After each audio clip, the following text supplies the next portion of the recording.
មនុស្សយើងម្នាក់សុទ្ធតែមានជំនាញរៀងខ្លួនអញ្ចឹងណាបងប្អូន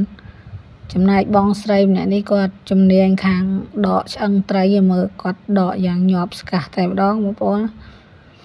អញ្ចឹងត្រីនេះរៀងវែងដែរនៅពេលដែលគាត់លើកយកមកឲ្យភ្ញៀវគាត់ចាប់ផ្ដើមបេះឆ្អឹងចេញហើយគាត់មានឧបករណ៍របស់គាត់គឺស្លាបព្រានិងចង្កឹះមកគូឥឡូវគាត់ចាប់ផ្ដើមដកឆ្អឹងតំណខ្នងចេញណាបងប្អូននៅពេលដែលដកឆ្អឹងចេញគឺគាត់ចាប់ផ្ដើមគៀឆ្អឹងនឹងចេញយកទៅដាក់ម្ដុំអញ្ចឹងឆ្អឹងតំណខ្នងឆ្អឹងពោះខាងក្រោមអីហ្នឹងគឺគាត់ដកចេញបន្ទាប់មកចំណែកសាច់ហ្នឹងគាត់យកស្លាបព្រាហ្នឹងយកមកពុះវាជាពីរមក